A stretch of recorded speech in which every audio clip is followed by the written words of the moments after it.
Recipe অসমৰ আন এটা ভিডিঅ'লৈ আপোনালোকক সকলোকে ৱেলকাম জনাইছোঁ। আজি এটা ৰেচিপি আপোনালোকৰ আগত আগবঢ়াম বুলি ভাবিছোঁ।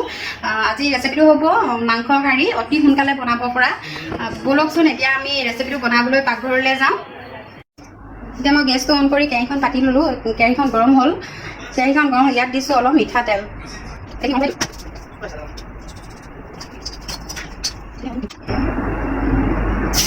এতিয়া তেলখিনি গৰম হ'ল। তেলখিনি গৰম হ'লে মই পিঁয়াজখিনি ইয়াতে ঢালি দিছোঁ।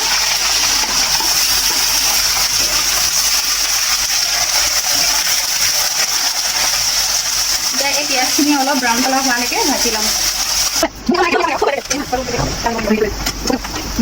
এতিয়া পিঁয়াজখিনি ব্ৰাউন কালাৰ হৈ গ'ল। ইয়াতে দিম মই আদা ৰচুনৰ এই খুন্দি থোৱা পেষ্টটো।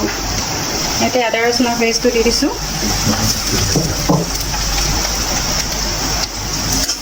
এইটো অলপ টাইম ভাজি ল'ম কেঁচা গোন্ধটো যোৱালৈকে।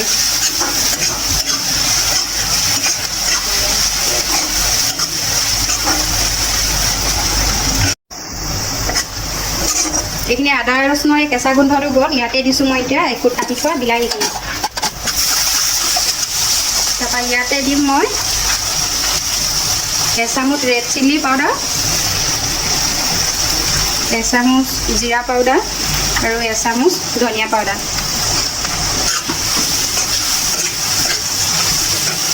তাৰপৰা দিম জোখ অনুসৰি হালধি।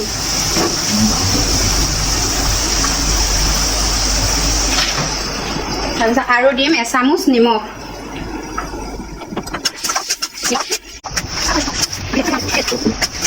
এতিয়া বিলাহীখিনি গলিবৰ কাৰণে অলপ টাইম ঢাকি দিম। এতিয়া এই বিলাহীখিনি গলি গ'ল। ইয়াতে দিম মই মাংসখিনি।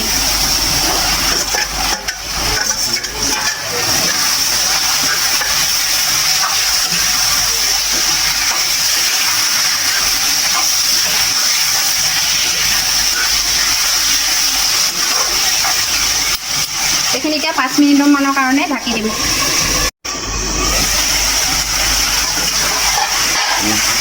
এতিয়া মাংসখিনিৰ পৰা তেল ওলাবলৈ ধৰিছে। ইয়াতে এতিয়া মই দিম কাটি থোৱা আলুখিনি। আলুখিনি ইয়াৰ লগত দি দিছোঁ এতিয়া। এইখিনি মিক্স কৰি আকৌ ভাজি ল'ম।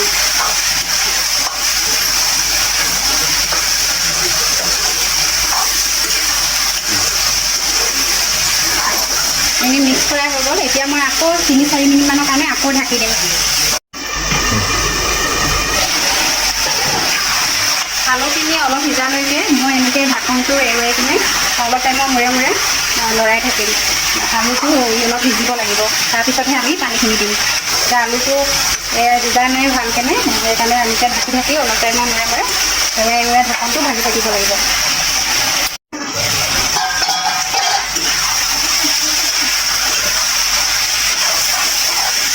এতিয়া এইখিনি আলুখিনি অলপ অলপ সিজিছে। আৰু এই আলুখিনি সিজিছে আৰু মাংসৰ পৰাও তেল ওলাইছে। ইয়াতে আমি এতিয়া দিম পানীখিনি। পানী অলপ দি দিম ইয়াতে।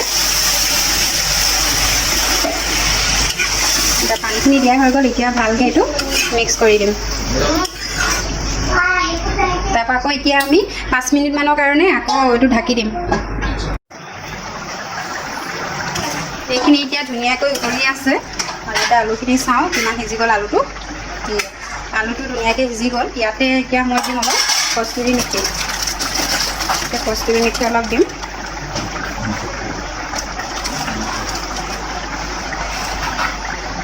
কস্তুৰী মেথিটো দিয়া হৈ গ'ল। এতিয়া মই আৰু 4-5 মিনিটৰ কাৰণে আকৌ ঢাকি দিম। এতিয়া 5 মিনিটৰ পিছত এতিয়া ঢাকনটো এবাৰ চাইছোঁ। এইকেইটা মাংসখিনি আমাৰ খাবৰ কাৰণে ৰেডি হৈ গ'ল। এইখিনি ইমানতে গেছটো অফ কৰি দিলে। এইফালে দেউতাকক ভাত বাঢ়ি দিলোঁ খাবৰ কাৰণে। আমাৰ কচিকে শুই আছে, ভাত নাখায় বোলে। আজি ভাতৰ লগত এইফালে মাংস কাঢ়ি, এইফালে ভোট জলকীয়া, গোল নেমু, পাপৰ, এইফালে আমলখি আচাৰ। এইফালে এখেত আমাৰ মহাশয় খাবলৈ বহিছে। খাই কিনে ৰিভিউটো দিবা কেনেকুৱা পোৱা। হাঁহি থাকিবলৈ নালাগে। খোৱা খাব সময়ত অশান্তি কৰি দিবি দেই, মই কৈ দিছোঁ। খাব সময়ত অশান্তি কৰি দিবি। এজনী এইফালে লুকাই আছে, পলালে লাজতে এগৰাকী। এই ভিডিঅ' ইউটিউবৰ ভূতে পালে খাবলৈ মোক শান্তি দিয়া নাই। কোৱা কি হ'ল ইউটিউবৰ গোটেই পালে খাবলৈ শান্তি দিয়া নাই মোক যেতিয়া তেতিয়া অকল কেমেৰা খাব ল'লেও কেমেৰা শুব ল'লেও কেমেৰা ভালকৈ না ক'ব না সব পালে ক্যামেৰায় হা মুনু কি সব পালে ক্যামেৰা কোৱা আকৌ তেনেহ'লে ভাত খাই ল'ম কৈ দিয়া আকৌ আমি ভাত খাই লওঁ দেই